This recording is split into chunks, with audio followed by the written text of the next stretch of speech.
Today is March 26th, 2021. It is 9:07 Central Time, 10:07 Eastern Time, and this is going to be a 45-minute interview, whereas we're talking about Krishna, Krishna spirituality, Krishna consciousness.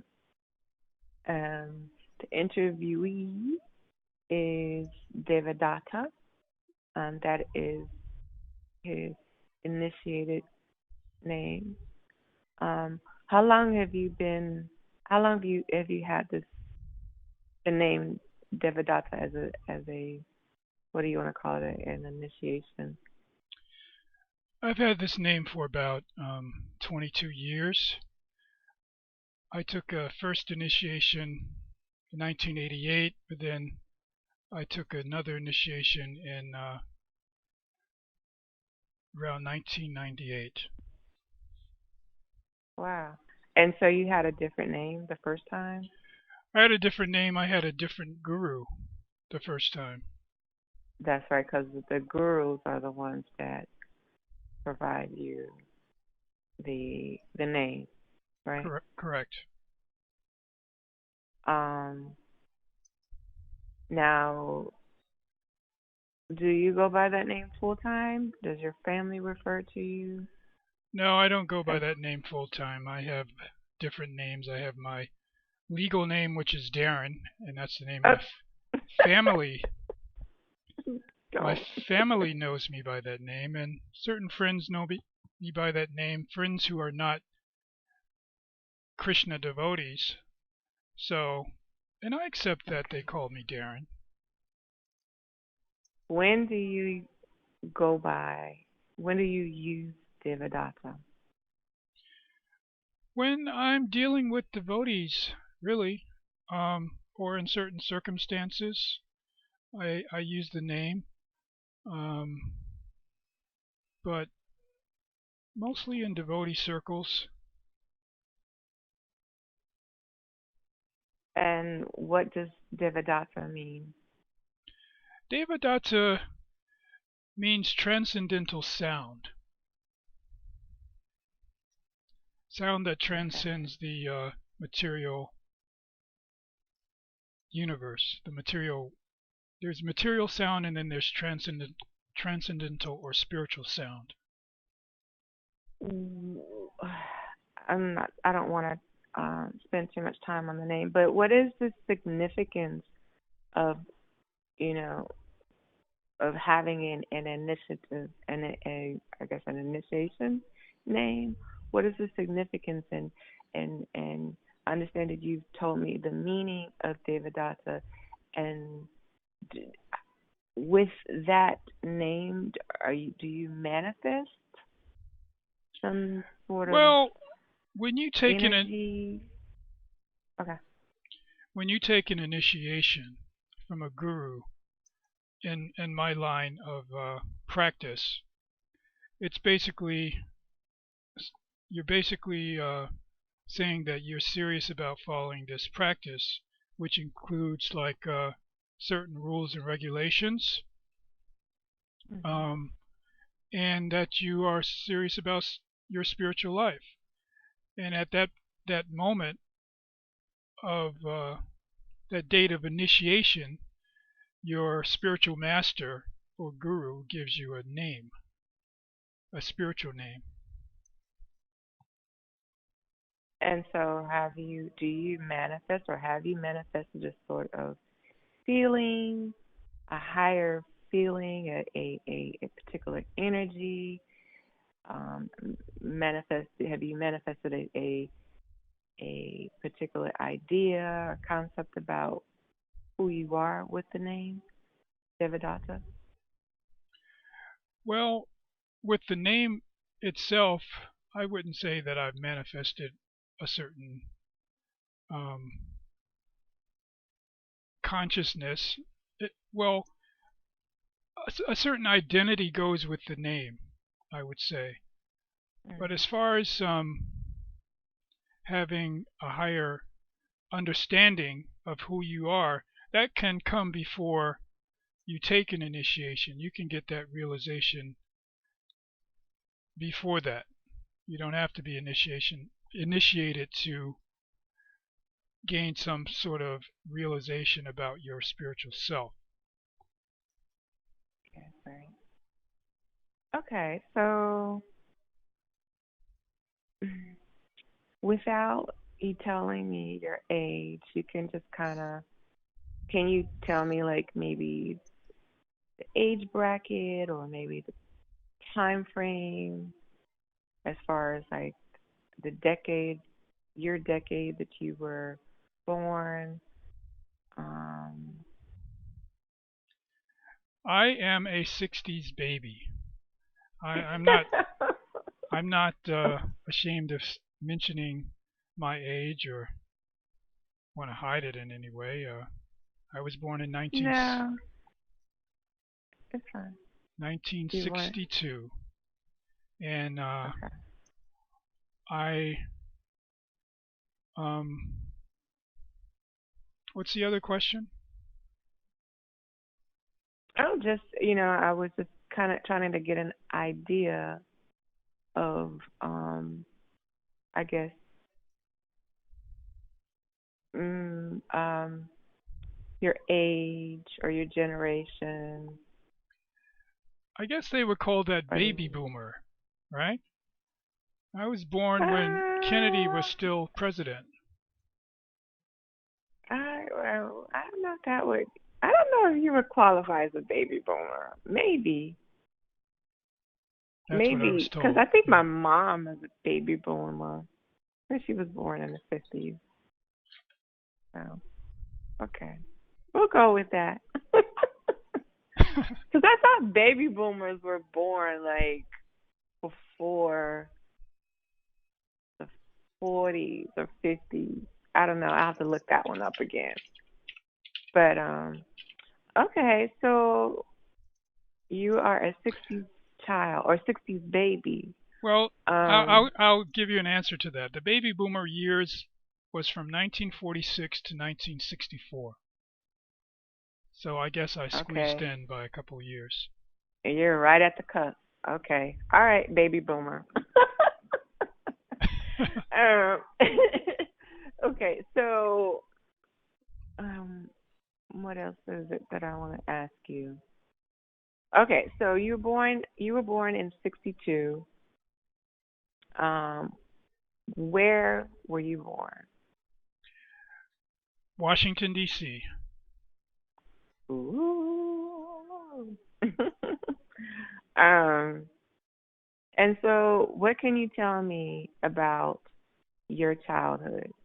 The I don't know if you could tell me something real brief, a very brief memory of your first sense of being a conscious child, or what do you remember? What is the first thing that you remember, of your childhood in the 60s in DC? Well, things were much different back then. I remember that in my neighborhood, the neighborhood that I was born in, Mhm. I would go outside and meet with friends, my childhood friends, and there were fruit trees all over the place. I had this one friend named Barry, and we would go and climb this cherry tree all the time when the cherries were in season, and we would just Mhm. eat for hours. We would climb very high in that tree and just eat. There were apple trees, there were plum trees, uh, peach trees. They were all over the neighborhoods and people's backyards. There has not been any fruit trees for years in the city. Yeah, yeah. In the summer, right? You're talking about in Yeah, the summer. summer. Mm. Yeah. Same here. I mean, being from Texas, it's practically we practically have only two seasons in the Southwest. So I grew up with peach trees, banana tree, plums. or regular, or I guess you kind of say they are American plums, and so my neighbor had, Chinese plums, and then the other neighbor had uh orange tree, a grapefruit tree, and so that the other neighbor who has, the citrus trees, they still have them actually, but they got damaged this year because of the snowstorm. I just went home a few weeks ago and saw the trees. And this is, orange season. Um and there are not any oranges available, so, and it's so unfortunate because Rudy, he usually makes a little money from selling his oranges to um the convenience store, the fruit stand near my grandma's house. So yeah, so I definitely can relate to that. Um, and so, were you a Christian during that time? Did you go to church? Um, I would not necessarily say that we were church people. Um, I grew up with my mother, and then I moved to In live a with my single father. family home? Yes, You were a single family. single family home. I have three siblings, brothers and sisters, and but it was my mom had four children, so it was my mom and the four children. And what did you know about Jesus or Christianity during that time? Um, Not a whole lot. At that time, I didn't read the Bible. We didn't go to church. I mean, my although my parents before I was born, I heard they were church-going people. My grandmother played the piano for the church. Hmm. Um, but when I was living with my mother, she would not take us to church. So Why? Do I you know? have no idea why. I mean, she's heavily into Christianity now. Mm. And so you mentioned your father. When I was well after elementary school, I left DC and moved to live with my father in Tucson, Arizona, Hmm. and he was a part of the church. When I first moved out there, he wasn't taking us to church. Um, I would roam the neighborhood in Arizona as a kid and meet other children. And one day I met this guy, and we became friends, and we played together. And he had a church near our house, and I started going to his church. My dad saw that, and my dad wanted me to start going to his church, which was an AME church. And my Which father, is, African Methodist Episcopal Church. that's your father's church, or denomination, Yeah, that's the church that Amy. um, he was the music director for that church. And I And started going there, and was singing in the choir with my family members, and my dad would be on the organ and the piano, and that's the church I was going to, the family church. so why did he? It seemed like he didn't want you to be too engaged with your friend's church. And what church was that? What type of church was It was a at white your friend? church. My friend was a white boy. Um, And what denomination? I What? have no idea. I really Okay. didn't have any consideration of those type of things when I was a kid. Like I tell people, um, as a child, although I was a part of I witnessed the burning down of Washington D.C. after the assassination of Martin Luther King Jr. And Wow. um, but when I went out to Arizona, although the demographics were different, because D.C.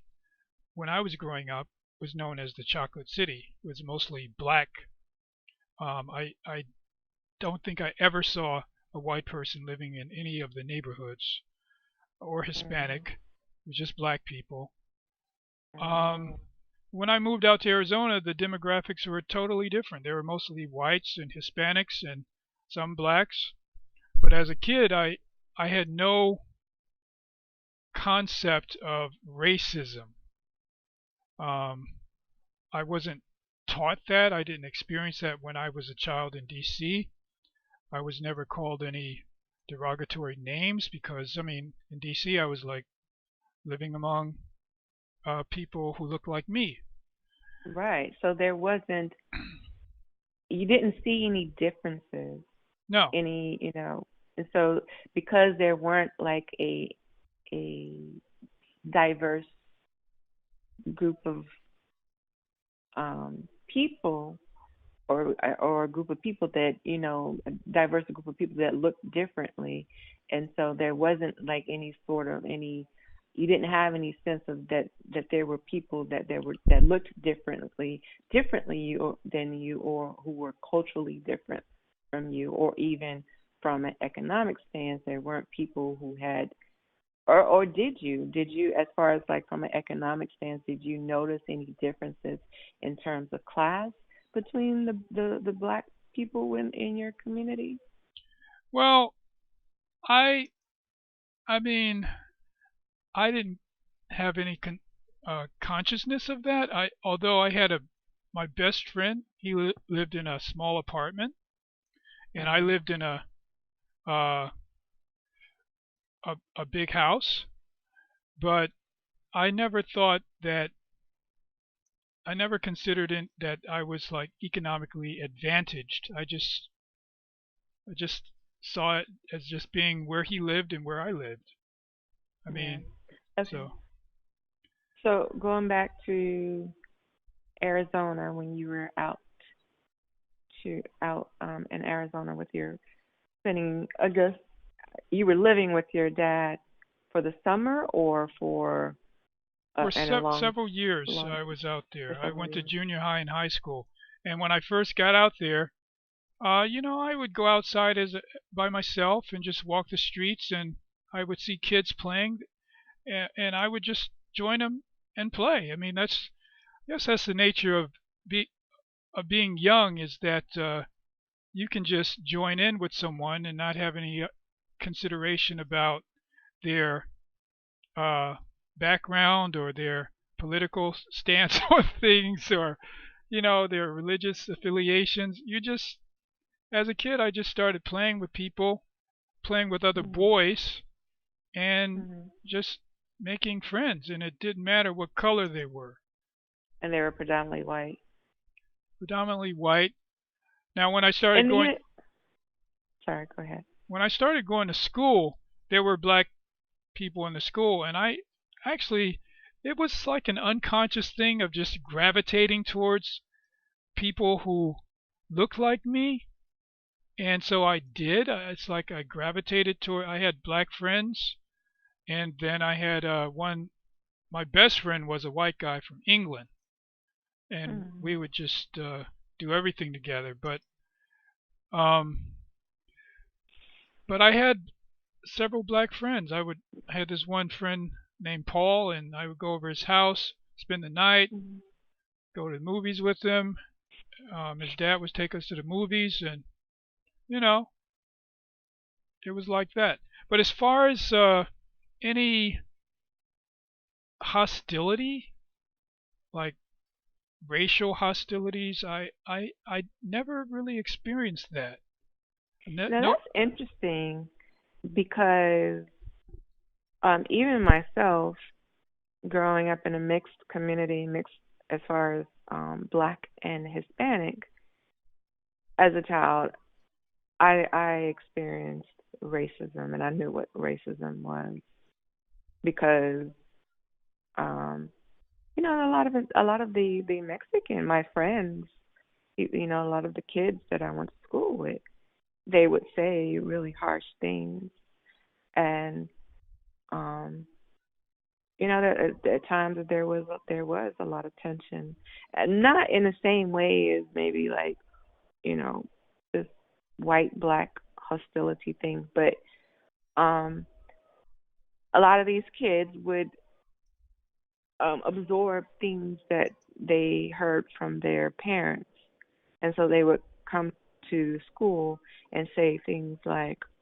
"Oh, call you nigger," or say, "Go back to Africa," and then we would say, there were all sorts of derogatory names for Mexicans, and we would say, "Go back to Mexico," because Africa and Mexico at that time were considered, you know, very lowly places, and they were, you would want to say something real cutthroat and very derogatory to get back at them, and suggesting that they were Mexicans and they were from Mexico, or suggesting that we were Africans and we were from Africa, were very cutthroat, um, frame, you know, ways of um, getting back at each other.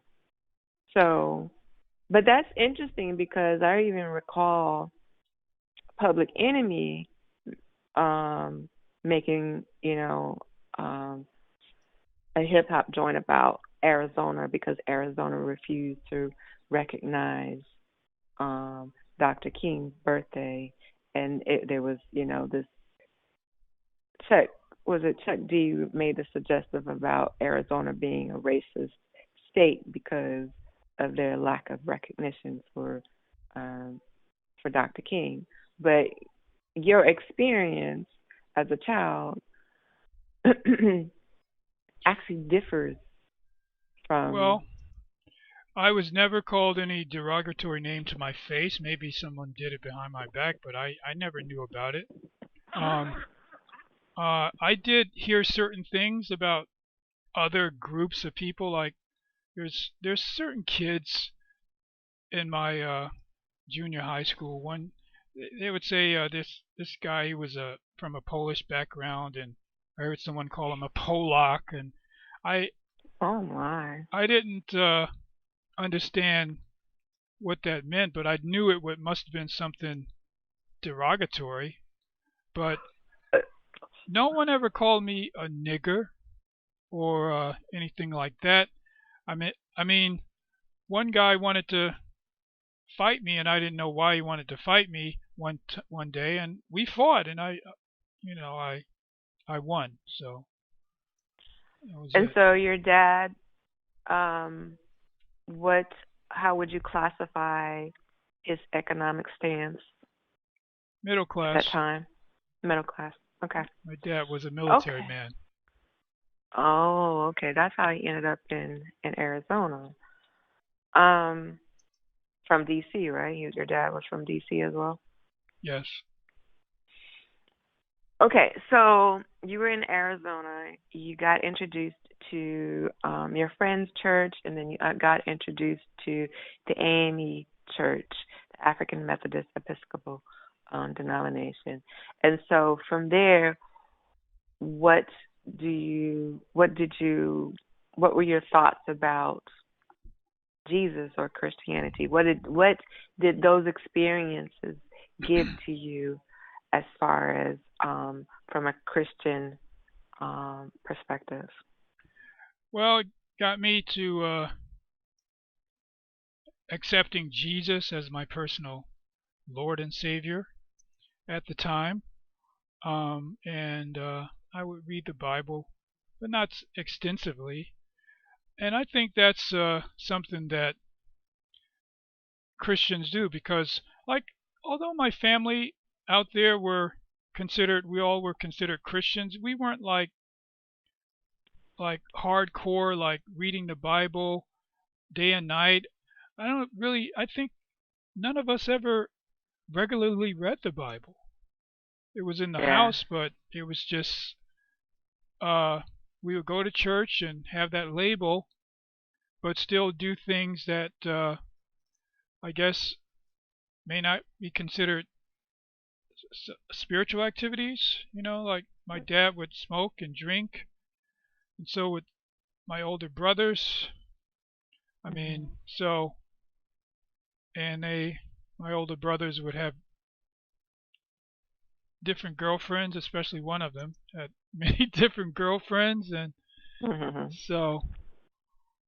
But I guess the label was there, being. I mean, just okay. What are you? What? What are you? I'm a Christian, so that was just par for the course. Okay, so you accepted Jesus as your savior. Yeah. Um, what did Jesus look like to you? Well, of course, he looked like what they would show us on the TV. Um, Okay. King of Kings would come on. That was an old movie. Uh, and that until recently, I just realized that there was this one actor. He played Captain Pike in a Star Trek movie, and that was the Jesus. That actor was the Jesus in that movie, King of Kings. I can't recall his name at the time, but that kind of shocked me. Um, I never heard of King of Kings. I need to look that one up. that was like the first one of the well, I'm sure they might have had a Jesus movie before that, but that was my first Jesus movie. And my friend that I was telling you about, who I started going to his church, his name was Wayne, and Wayne, I remember going to his church. They had a function, and I went to the function, and it was like a play. Wayne, he played Jesus.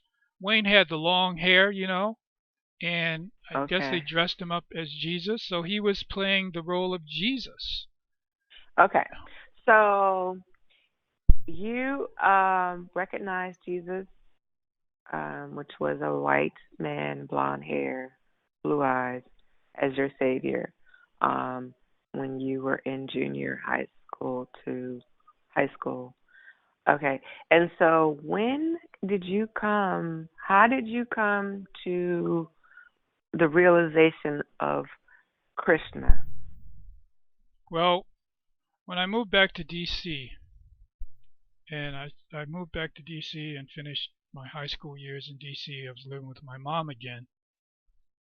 Um, I would say that knowing what I know now, it's like a realization that I have of past lives.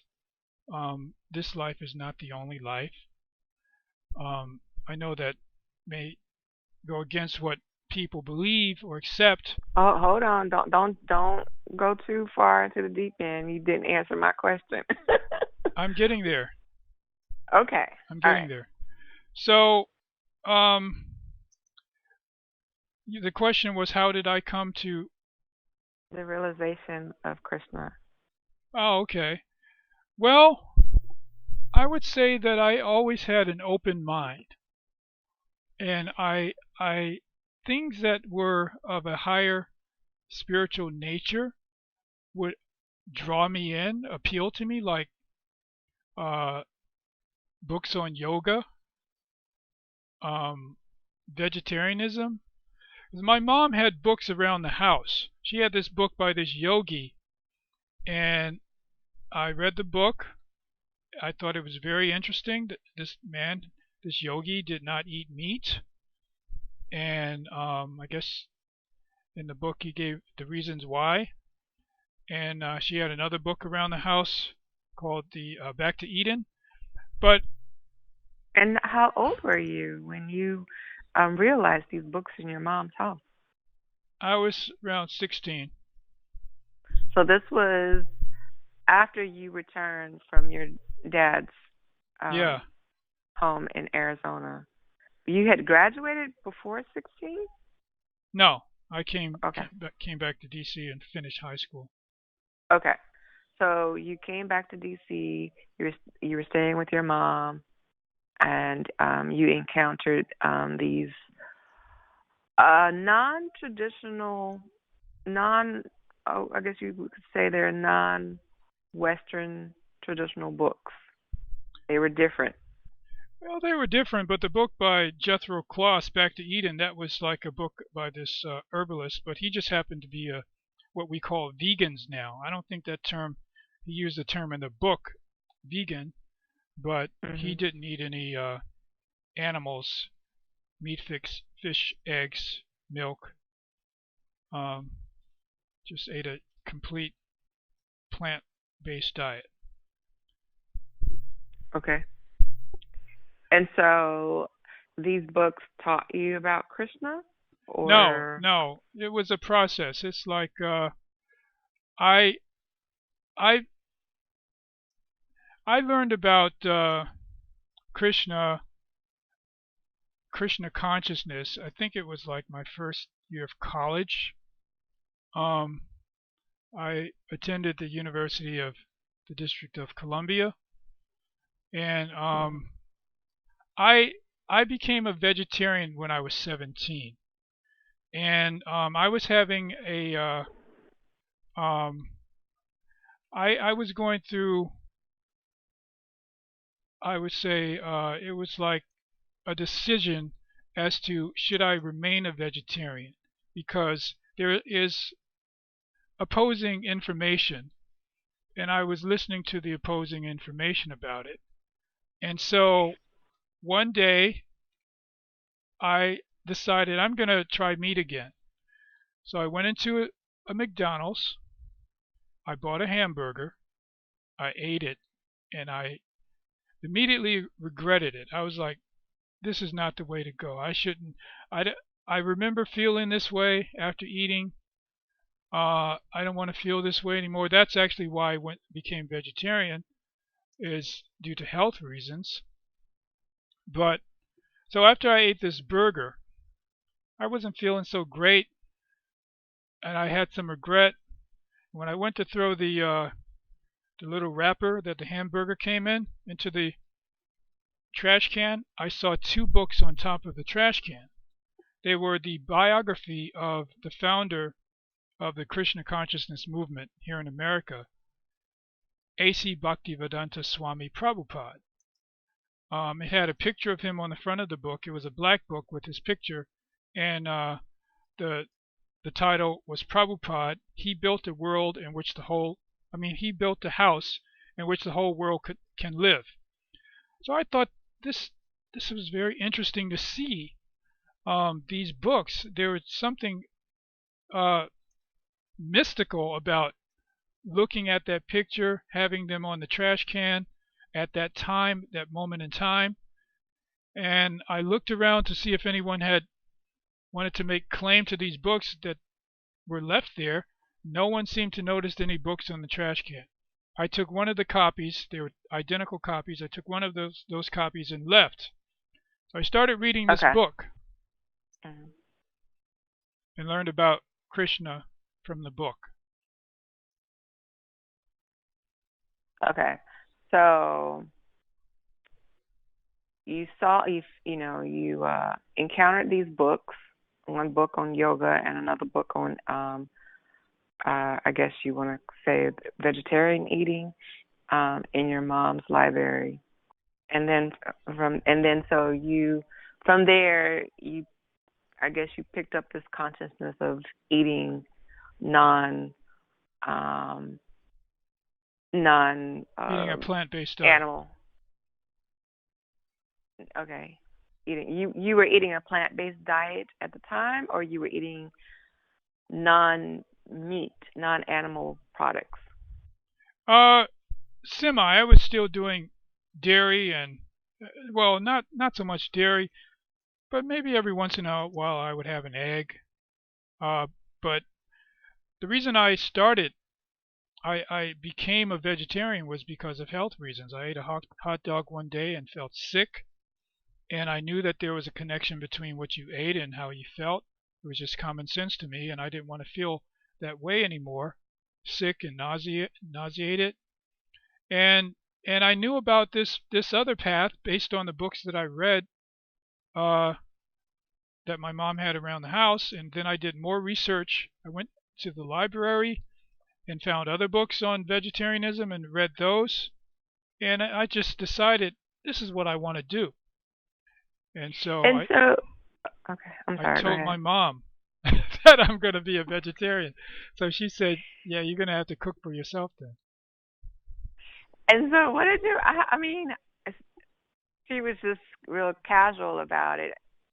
Like she allowed for you. She gave you that space to express yourself in that way. To I guess to find yourself in that way. To engage, in a I guess a subsistence behavior or pattern that was conducive to um, where you were. I mentally, idealistically, she didn't try to, prevent you from not eating meat, No. right? She just told you that you had to sustain on your own. Yeah, I mean, she provided food actually. I mean, but if there was something in the house that I was there, like some corn or potatoes, I would just make it myself. And actually, uh, we children we made a lot of our own food. We would make our own pancakes and French toast and cereal and stuff. So my mom would Why? make dinner. Well, Oh, okay. yeah, my mom would make food every once in a while, but we would also make our own food too. So Okay. it's just like that. Okay. So then you saw the reference, the text to that reference Srila Prabhupada. Am I saying the Prabhupada, name? Prabhu Prabhupada. Prabhupada. Prabhupada. Okay. You saw the text that was in reference to Srila Prabhupada, and then where did you go from there? Well, it was a biography of his coming to America and establishing the Krishna temples. And Okay, well, remember we only have an hour. okay, I'm not going to go long on this. But Okay. what had happened was in the back of these that book that I read, they pretty much had addresses and phone numbers to all the centers, or at least the centers in the United States. And there happened to be a center uh, in Washington D.C. They had a what was called a preaching center in the city, and then they had the actual temple, which was on an acre of land, acre and a half of land out in Potomac, Maryland. And so I was interested in this place because they offered to serve free vegetarian food, and I wanted some free vegetarian food. So I started going to this place, but you would have to listen to the class, and they would give class on Bhagavad Gita and do some chanting and whatnot, and then serve the feast, serve the Mhm. food. And I liked the class. I thought it was interesting, and I could relate to the message that we're not these bodies, we're spirit, soul. Okay, don't go too far. Let me Okay. get you there. Okay. So you visited this was it a temple or was a what was it what would you call it? A sanctuary? Yeah, like a preaching center, but devotees were living there too. But they would just It was a house it or it was was like a a house um in on O Street near DuPont Circle in Washington D.C. But it was in like a upscale neighborhood, what you would okay. call upscale.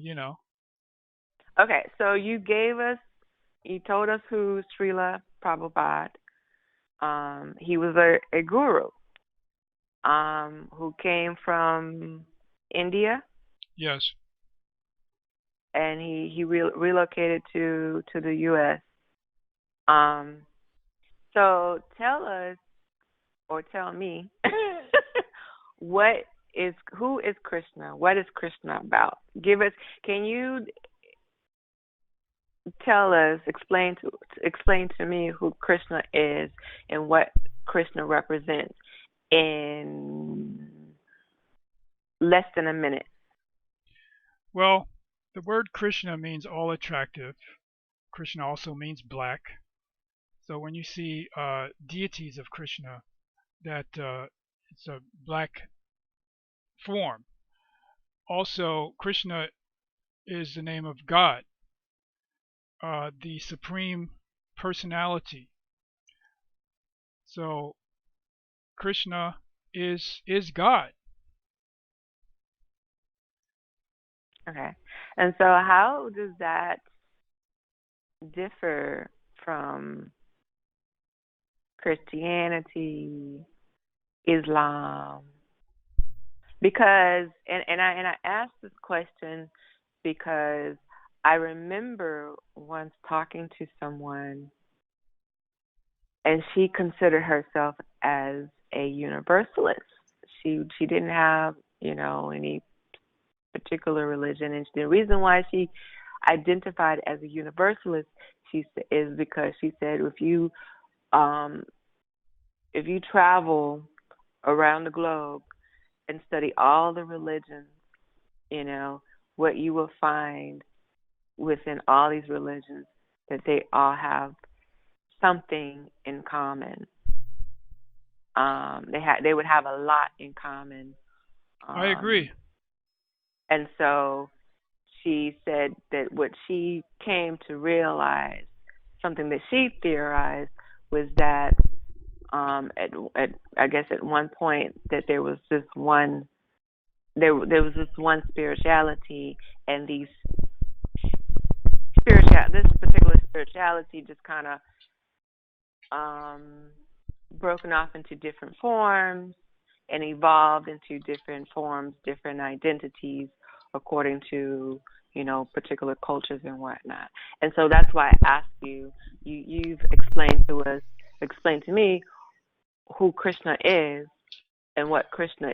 I'm not sure if you told me what Krishna represents, but how does Krishna as a god differs from Jesus or Jesus Muhammad? never said he was God, nor did Muhammad.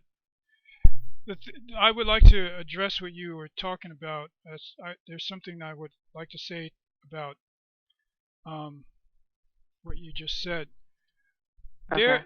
There are more similarities than differences when it comes down to uh, religion.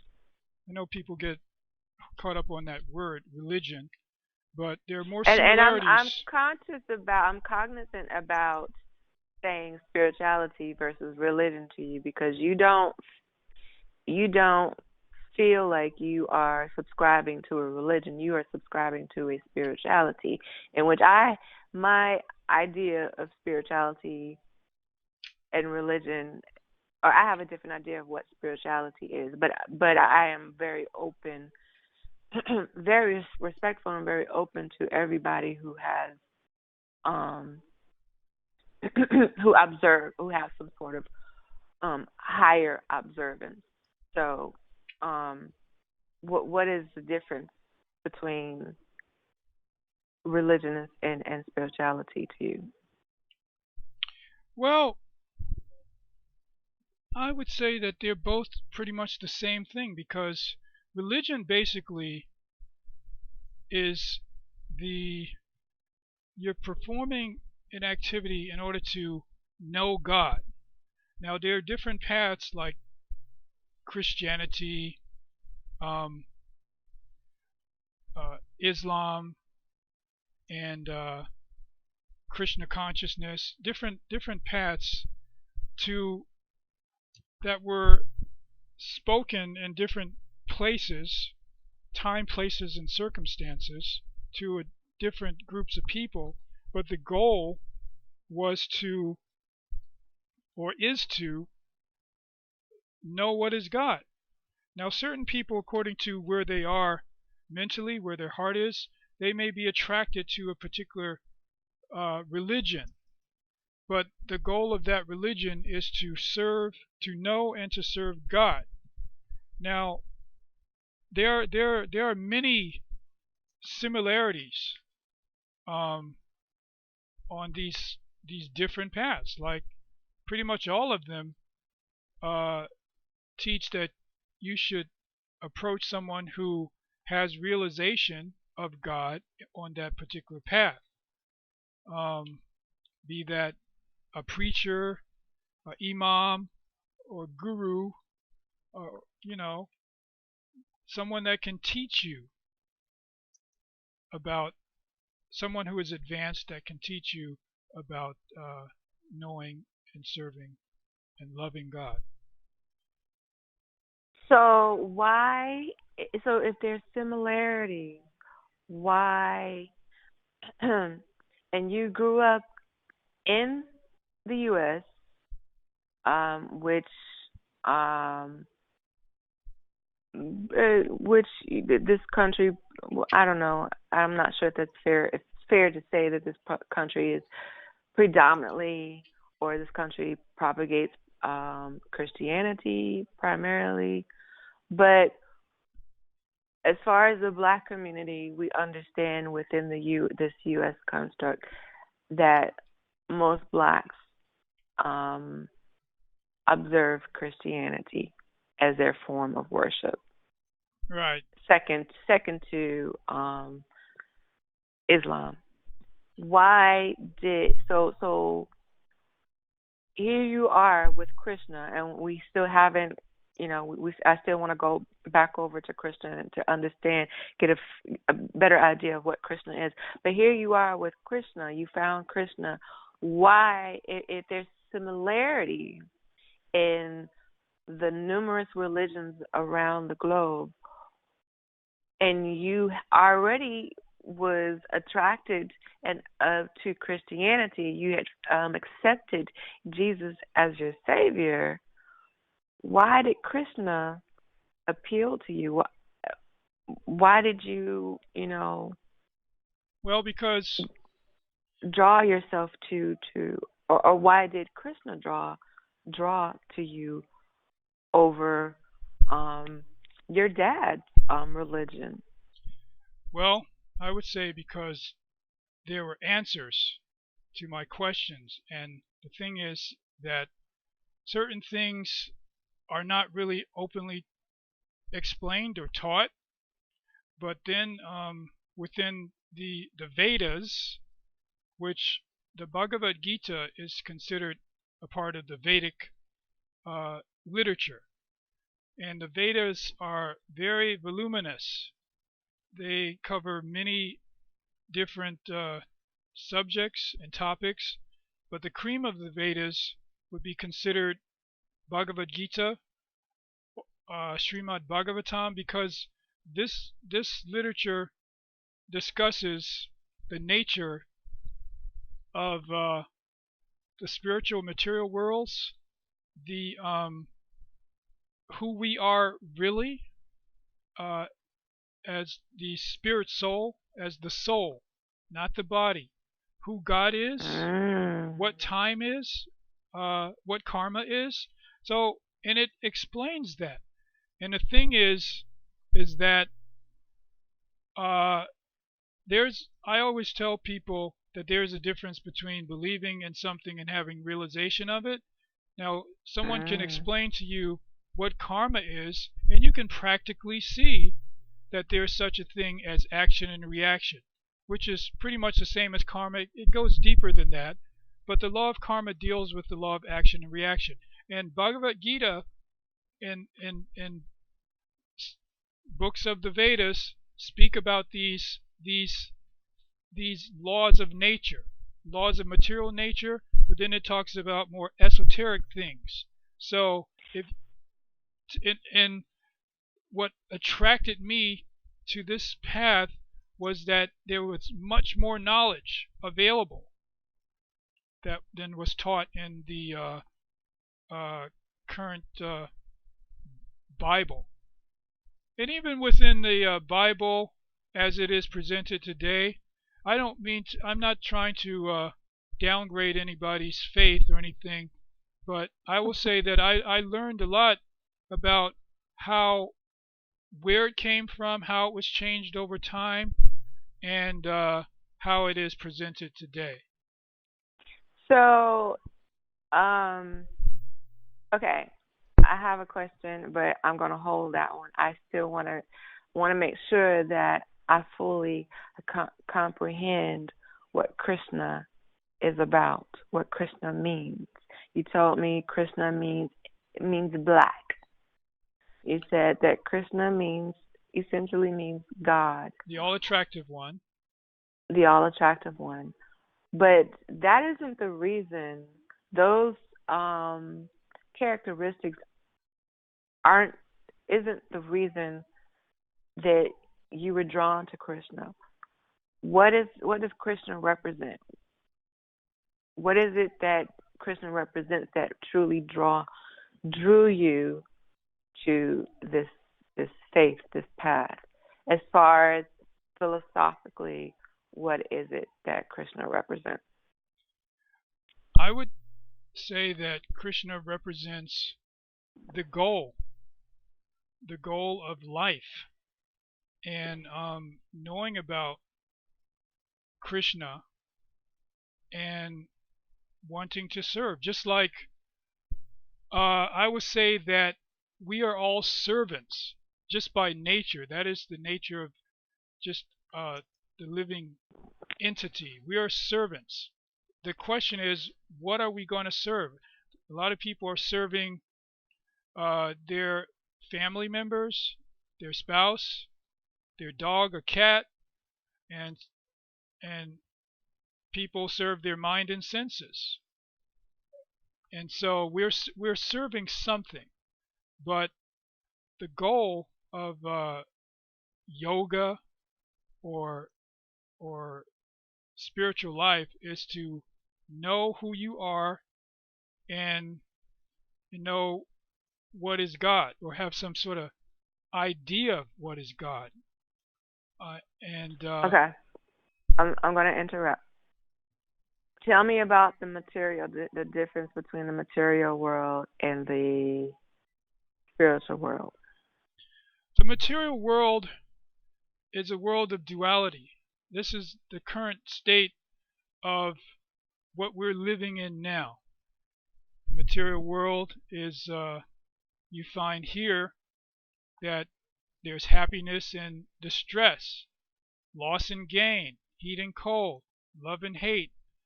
It's a world of duality, and it's also a temporary world, a temporary place. We are born into this world, into a body. The body is not us, but we get a body according to our karma. That is according to the Vedas. And you can also, if you practice a path, you can come to the realization of your spiritual self. But on the philosophical level, um, you there's an understanding about what karma is and what the material world is. And so the spiritual world is known as Sat Chit Ananda. It's eternal, full of knowledge and bliss. There's no dualities there. There's no karma there. Karma is a part of the material world.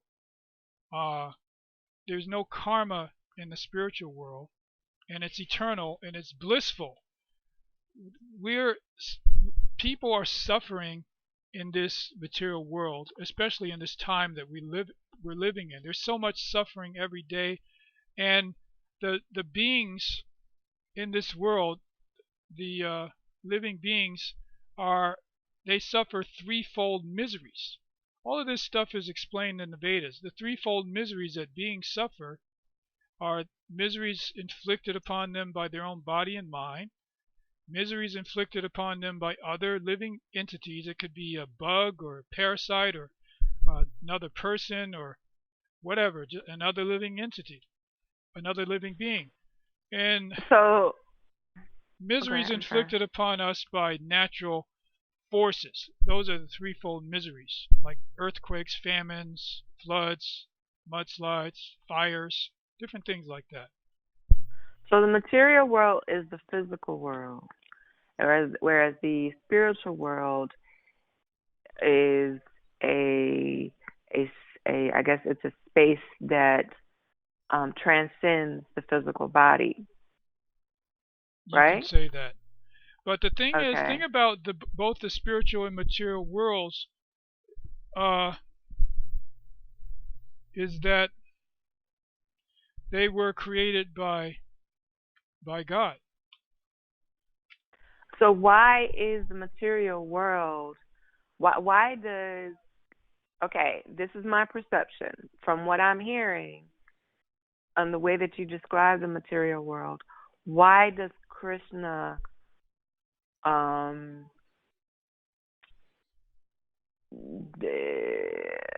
don't?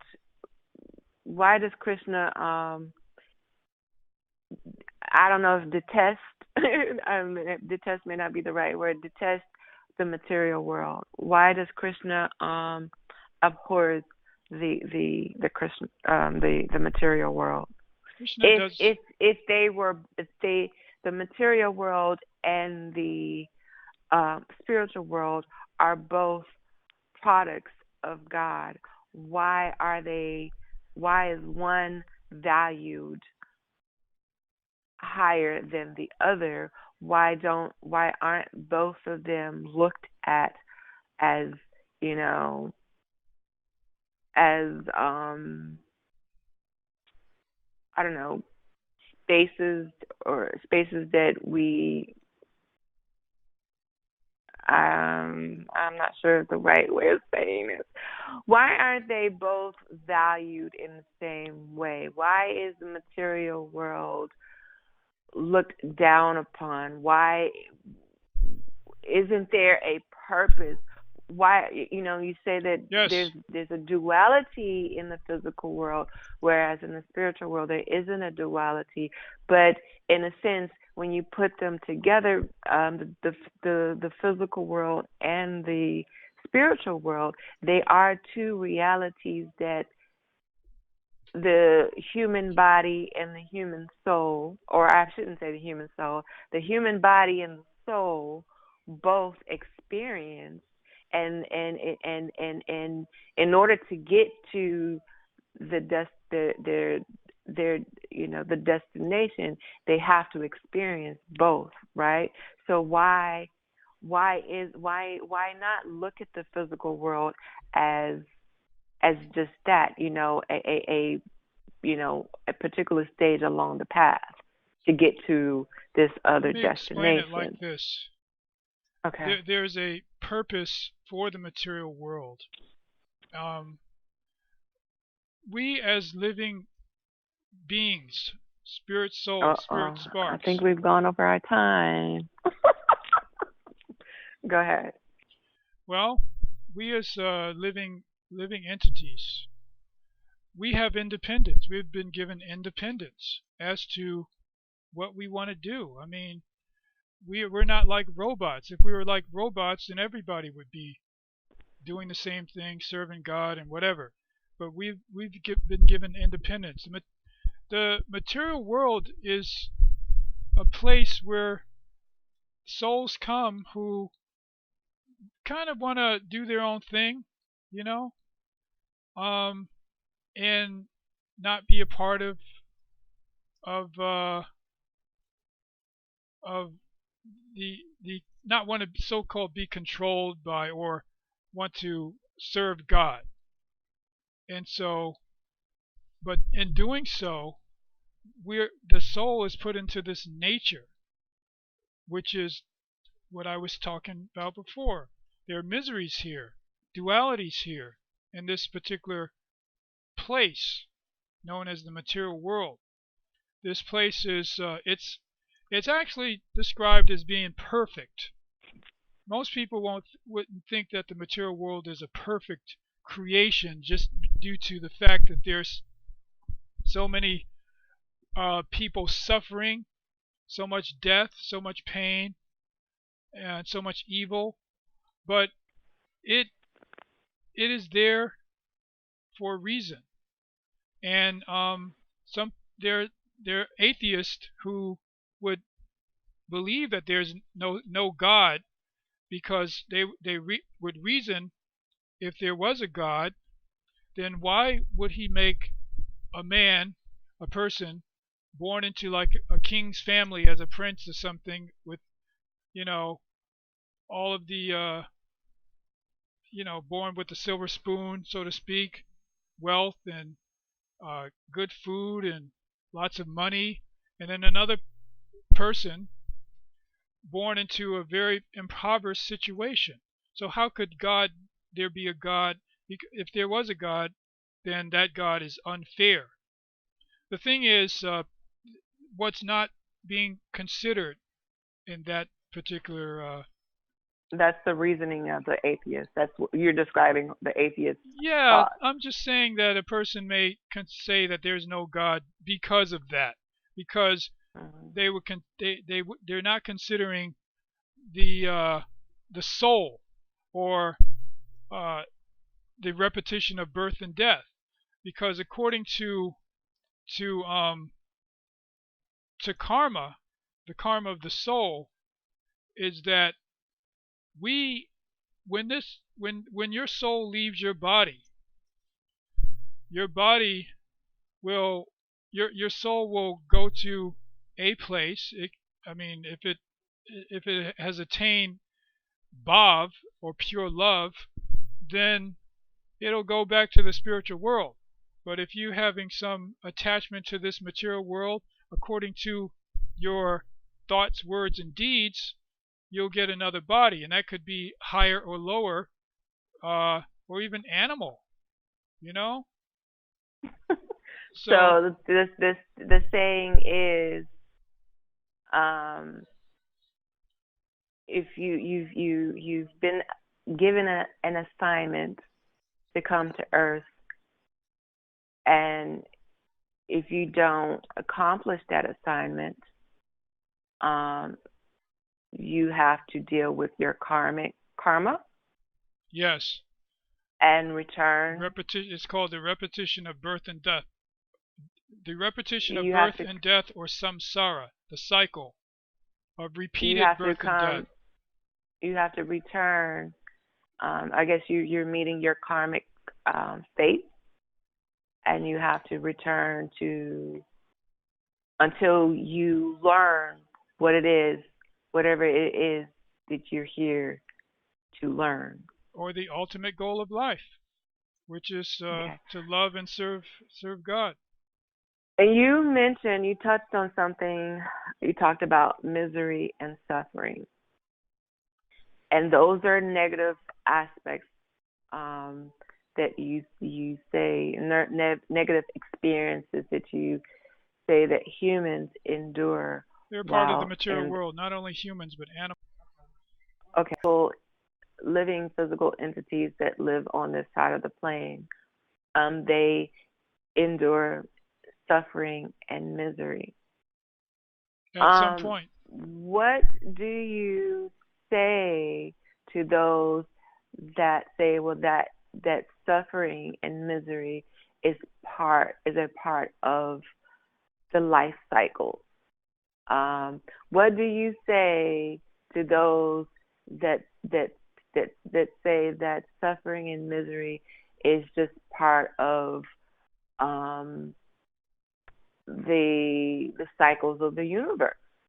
The those that say, um, a lot of our suffering, a lot of our pain, a lot of our thoughts, is interacting with the ebbs and the flows of the universe, all things that encompass the universe.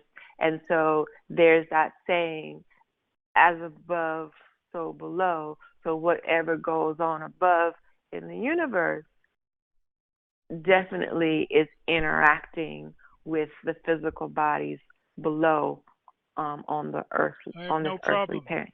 I have no problem with that. In fact, I agree. But there's more. There's So more so to it. then what's wrong? So then why is suffering and misery, according to what you had, the way that you characterized it a few minutes ago, suffering and misery Because no is one is wants to is suffer. is a bad thing. But suffering, but these are you say that these are natural interactions.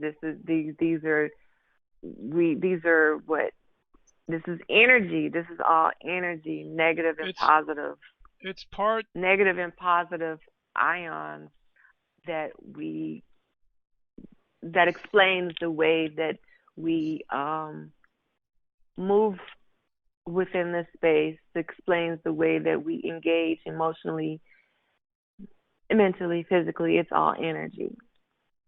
It's all a part of the material world, or just being present. There is suffering in this world, um, but like I said, there's more to it than just knowing about the suffering and knowing about, or just claiming that yeah, it's a natural thing. There's more to it than that. No one wants to suffer. No one wants pain. No one wants misery. We all want to be happy. If we can be happy 24/7, I'm sure if you had a choice of whether you want to experience some pain or be happy 24/7, I'm sure most people would say I want to be happy 24/7. No one really wants to experience pain. What do you say about Buddhism? I think his name is Thich. I mean, I'm going to butcher his name. Thich Nhat Hanh, who says, in order to evolve, in order to become more enlightened, you have to suffer, because to suffer, to suffer means to suffer means to become is to I guess become more knowledgeable about your existence. And so once you suffered, you understand how to, reach beyond that level and become Yes, more enlightened. there's truth to that. We learn from our suffering. Okay, well you're confusing me, because it seems like it's confused.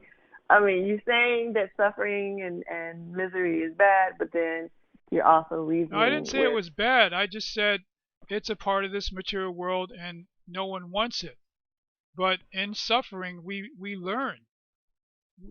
Just like a rat in like a maze in the electrical current, that they may eat some food and then be shocked. So it's just like that. I mean, you learn from that experience and may do things differently the next time because you don't want that shock.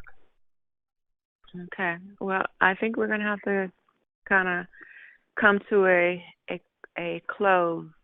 Um, and so I'll have two questions to just kind of end this conversation or this interview. Um, Suppose you've accomplished what it is, or what it was that you came here to accomplish on this earthly plane. Where do you go from there? Your soul will go back to the spiritual world. What? I didn't hear you. There were some tones. Oh, and then what? That's my other phone. I don't know. I'm getting a random text message from some weird person. I don't even know who it is. Um, and then what? And you'll be properly situated. You'll be happy and live in get that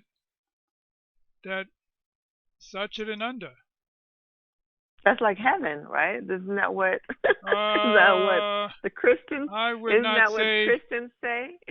I wouldn't I'm just say that saying. that is the same thing. No, I mean Okay. the thing is, there are higher realms of experience, and there's what's known as heavenly planets, where souls go for a temporary time, but they're not the spiritual world. They're just higher experiences of being, where your soul goes Mhm. after living a pious life, or there are Okay. lower uh, planets or states of being. We get those things not only uh, we experience those things here. Some people are on a high, living living in the life, being they're happy materially speaking. But then there are other people that are in suffering right in on this Earth planet. But I'm And saying is it their fault? You're saying that it's their fault that they're suffering? I would say that it's their karma. We create a situation for ourselves based on our actions, our thoughts, words, and deeds. And anyone can understand uh, about action and reaction. If you taken some drug, you experience the high of that drug or whatever, or a number of different things, action and reaction we experience. And so it's not a question of believing that. On a more uh, on a more detailed level, I would say that actions and reactions occur. Uh, we experience our next life is determined by the actions and reactions that we performed during this lifetime. But within this Okay. lifetime, So there's suffering and pleasure and pain based on our own actions and reactions, thoughts, so words, and you're deeds. saying that to put some social let's put some social aspects into this discussion. Um, so perhaps those who live below the poverty line, is it you're saying it's their consciousness, their thoughts that they are that they are projecting into this social world, which and their actions, which is creating their experience. It's more It's subtle than not that. it's not the trickle down. It's not the trickle down effect of those um, uh, that are in a higher political office that are creating these conditions for others. You're saying that everyone is independently um, accountable for their existence. They're in this social world. Um, it's more subtle than that, but in a sense, yes. It may seem like it's like something that is can is not conceivable that we are responsible for what we experience, and no matter what, we are the authors of it. Um, and some people may say, well, no, that's just due to a situation that was created uh, for by a people for another group of people, a certain set of circumstances that they've been put in, which is true. They both are true. But that's all a part of the karma of that person being affected, and by the karma of those people that are inflicting those situations on the other group. So perhaps those who are currently um, embodying a higher class economically, perhaps one day, or I shouldn't say one day, perhaps um, one point along their cycle, um, they will reach their karmic fate. Depending on what it is. I mean, no matter where you are, we have a choice as to how we react to certain things. Now, we can be like, woe is me, or if we're in a like a low kind of, economic situation, or just do what we can to get out of that situation. Um, it's but whatever we do will have a reaction. Yeah, the social scientists are not gonna like your response. I don't understand why.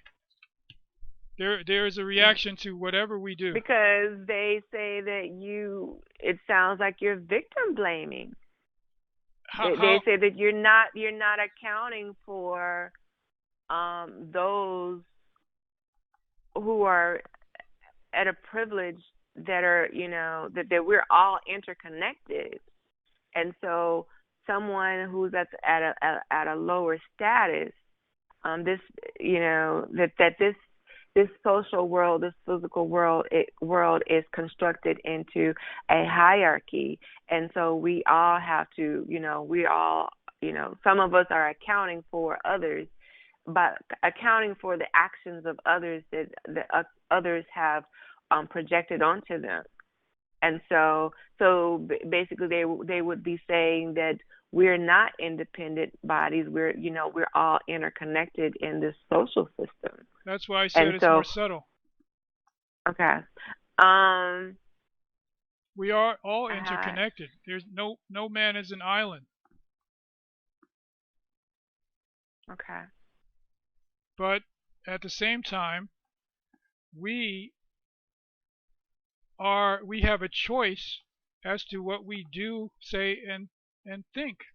And based on those So things, no matter what situation we find ourselves in, it will produce a reaction. how did Trayvon Martin? How did the death of Trayvon Martin um, reach you? I thought it was well. I know that people have their own opinions about this based on where they are, and it just seems to me that according to the demographics of someone, they seem to lean a certain way. But being born in a black body and understanding the implications of racism and how that affects people who look like me, I can see from my point of view that that was a uh, that was injustice all around. I mean, that's just from my point of view. But that doesn't um, align with Krishna's consciousness, because according to Krishna, you are not a body, you are not a race, you're not a male or female, you are a soul. Exactly, but the thing is, we're living in these bodies. We are defined in the material world according to these things. On a higher level, yes, we're not these bodies, uh, but while living in this world, people will see you as that, and they will react to you as that.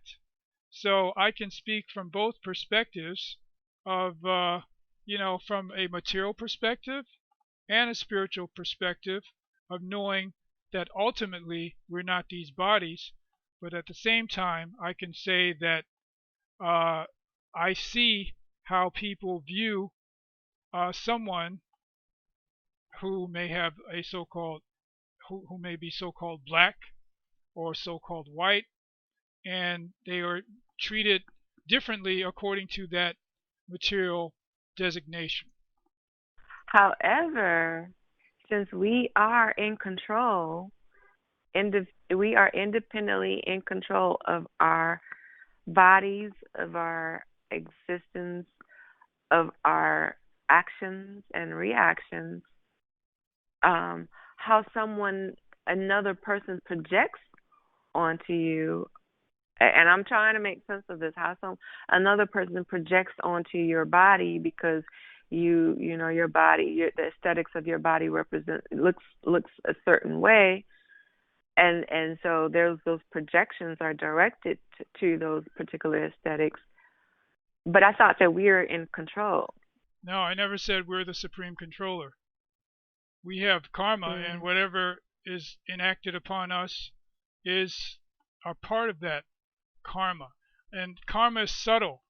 It's gross, and yet it's subtle. There are things that we may have done 5 years ago, or things that may have been done in the last lifetime that we're experiencing now.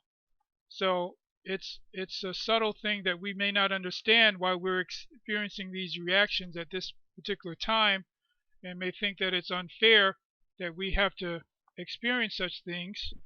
But it's just a part of that life cycle, the cycle or the transition or the soul's uh, experience in this material realm. Okay, There's so a saying that I want to just interject in here. You hear it said a lot that um, uh, we are spiritual beings having a human experience. mhm, mhm. Yeah, I've heard that before. I've also heard something. You are not a body. You're a soul. You are right. You're having a soulful experience within a body. Something like that. Okay, so last question. Um, you have been practicing or you've been observing Krishna consciousness, or you've been embodying Krishna consciousness for over 20, 30 years? Or did you stop counting? Um, Probably about 35 years, maybe Okay, 40. and so where you are today, we're living in this current COVID paradigm. you, um, uh, where are you with where are you with Krishna, um, and how are you enduring this experience with COVID, this COVID culture? Is that's the best way that I can describe it. How are you enduring COVID Well, while first of being all, a Krishna devotee? I want to say that there are different levels of devotees. There are the advanced devotees, intermediate devotees, and neophyte devotees, and all of those in between. Um, and at certain points in a person's a devotee's journey, someone may be very strong on the path. Something may happen, and then it may weaken them, and they may do other things. Uh, so the path is the path is always changing, but the goal is the same. The goal is to, no matter what's happening, um, COVID uh, could be famine or the Depression or World War III or whatever. The goal is to always think of Krishna and never forget Krishna, or hearing and chanting. Just to be always connected uh, to the source. Um, that that connection is known as yoga. There are many different forms of yoga, but the yoga of uh, the bhakti yogis, they meditate Meditate on the transcendental sound of Krishna's name. Krishna's name is transcendental. So, in generally people in a distressful situation, it could be at the moment of death, it could be during the moment of crisis, you hear them calling out on God. Oh God, please help me. Oh Jesus, please, or whatever. It's the same with devotees. I mean, uh, we are helpless beings. We are very small, and we need help. And in order to get that help, we call out on the name, the transcendental sound, and get connected like that. Even It's even a in vibration. even in a distressful situation. And we don't really have control over that. We don't really know what's going to happen to our physical form from moment to moment. The Uh, transcendental sound is a vibration that we tune into. yes. Would you? Okay. Um, and so that sound that we tune into takes us to a higher energy, a higher sense of consciousness. Yes, and higher realizations Okay. and a higher taste. That the sound of the Vaishnava or the Bhakti Yogi, is what we meditate on, what's known as the Maha Mantra, and that is the 16 syllables or the three names: Hare Krishna, Hare Krishna, Krishna Krishna, Hare Hare, Hare Rama, Hare Rama, Rama Rama, Hare Hare. It may seem like it's a simple thing, but for someone to say that if you just meditate on those names, then you can obtain God, but it it's just what's been given. It's been given to us, this gift in this age of that instruction to to chant those names, chant the name of God, and just like in the Christian religion, there's a verse. I don't know what verse it is, but it says, "Call on the name of on the Lord, and thou shalt be saved." Call out the name of the Lord, and thou shalt be saved. Something like that. And there are many other verses like that in other uh, on other paths. There's one in Islam too, but I can't think of it at the moment. Okay. Well, I hear you. I agree with you. Sound, music, we all respond to all sorts of sounds and music because I mean, essentially our bodies is energy, and these are we respond to these vibrations because they are electrical waves, and they could regulate us or fragment us depending on what sound that you know you invite within your space. So on that note, um, we're gonna wrap this one up, and I appreciate Okay, you great. allowing for me to interview. It's been a really good conversation, and I definitely appreciate this discussion. Well, So I'm glad we had it. yeah, okay. You want to cut it off now? Yes. All right.